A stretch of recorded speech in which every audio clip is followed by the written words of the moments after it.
Hello dear students, आज हम हिंदी के एक बहुत ही महत्वपूर्ण और इंटरेस्टिंग टॉपिक को समझने वाले हैं। अनुवाद, व्युत्पत्ति, अर्थ, परिभाषाएं एवं स्वरूप। भाषा जहां हमें अपनी बात कहने का माध्यम देती है, वहीं अनुवाद हमें दूसरों की भाषा को समझने की क्षमता देता है।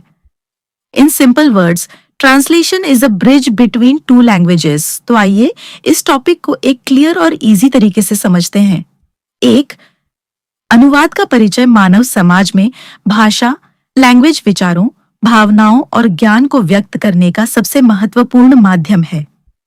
दुनिया में हजारों भाषाएं बोली जाती हैं और हर व्यक्ति अपनी भाषा में सोचता और अभिव्यक्त करता है।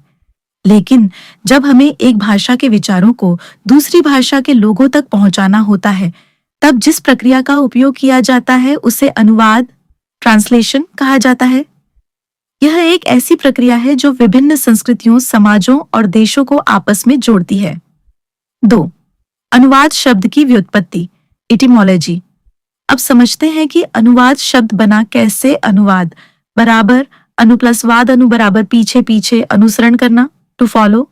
वाद बराबर कहना, बोलना, टू स्पीक।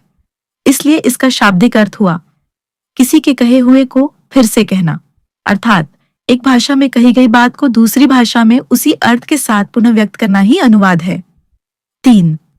अनुवाद का अर्थ, अनुवाद का सामान्य अर्थ केवल शब्द बदलना नहीं है, बल्कि भाव, सेंस, विचार, आइडियाज और संदेश, मैसेज को दूसरी भाषा में सही तरीके से व्यक्त करना है। इंपॉर्टेंट पॉइंट, अगर केवल शब्द बदल दिए जाए लेकिन अर्थ बदल जाए तो वह सही अनुवाद नहीं माना जाता। 4. अनुवाद की परिभाषाएं। अनुवाद को समझने के लिए विभिन्न विद्वानों ने अलग अलग डेफिनेशंस दी हैं। सामान्य परिभाषा, एक भाषा के विचारों को दूसरी भाषा में समान रूप से व्यक्त करना अनुवाद है। डॉक्टर भोलानाथ तिवारी के अनुसार, एक भाषा में व्यक्त विचारों को दूसरी भाषा में सरल और समान रूप में प्रस्तुत करना अनुवाद है। कैटफर्ड, इंग्लिश स्कॉलर के अनुसार, translation is the replacement of textual material in one language by equivalent textual material in another language. नीडा के अनुसार, translation is the closest natural equivalent of the source language message. इन सभी definitions का सार, meaning और effect दोनों same होने चाहिए। 5. अनुवाद का स्वरूप। अनुवाद का स्वरूप बहुत व्यापक, ब्रॉड और बहुआयामी, मल्टी डायमेंशनल है। यह केवल भाषा का परिवर्तन नहीं, बल्कि एक मानसिक, सामाजिक और सांस्कृतिक प्रक्रिया भी है। ए, सीमित स्वरूप, लिमिटेड फॉर्म। इसमें 2 मुख्य प्रकार होते हैं। आई, पाठधर्मी अनुवाद, टेक्स्ट ओरिएंटेड ट्रांसलेशन। इसमें मूल पाठ, ओरिजिनल टेक्स्ट की संरचना को बनाए रखा जाता है। ज्यादा उपयोग टेक्निकल सब्जेक्ट्स में होता है। 2. प्रभावधर्मी अनुवाद, इफेक्ट ओरिएंटेड ट्रांसलेशन। इसमें पाठ के प्रभाव, इम्पैक्ट को महत्व दिया जाता है। कविता, साहित्य में उपयोग होता है। बी, व्यापक स्वरूप, ब्रॉड फॉर्म। इसमें अनुवाद को 3 भागों में बांटा गया है। आई, अंतर्भाषिक अनुवाद, इंट्रालिंगुअल ट्रांसलेशन, एक ही भाषा के भीतर ट्रांसलेशन। एग्जाम्पल, कठिन हिंदी को सरल हिंदी में बदलना। आई, अंतर्भाषिक अनुवाद, इंटरलिंगुअल ट्रांसलेशन, एक भाषा से दूसरी भाषा में ट्रांसलेशन।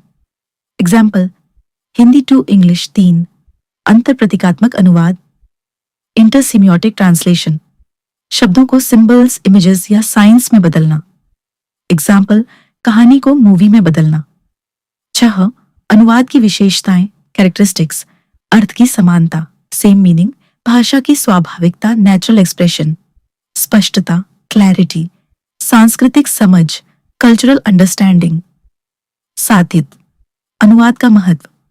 अनुवाद का महत्व बहुत अधिक है। विभिन्न देशों को जोड़ता है, ज्ञान का आदान प्रदान करता है, शिक्षा में मदद करता है, सांस्कृतिक एकता बढ़ाता है। Without translation, global communication is almost impossible. निष्कर्ष, कंक्लूजन। अंत में हम कह सकते हैं कि अनुवाद केवल शब्दों का परिवर्तन नहीं है, बल्कि यह एक ऐसी कला और विज्ञान है जिसमें मूल भाषा के भाव, विचार और प्रभाव को लक्ष्य भाषा में उसी रूप में प्रस्तुत किया जाता है। एक सफल अनुवाद वही होता है जो पढ़ने में स्वाभाविक लगे और मूल संदेश को पूरी तरह से सही तरीके से व्यक्त करे। सो स्टूडेंट्स, आज आपने इस टॉपिक को कंप्लीट डिटेल में समझ लिया। अगर आपको यह एक्सप्लेनेशन हेल्पफुल लगा हो तो लाइक करें, शेयर करें और सब्सक्राइब करना मत भूलिए। हम मिलेंगे अगले वीडियो में एक नए और इंटरेस्टिंग टॉपिक के साथ। Till then, keep learning, keep growing.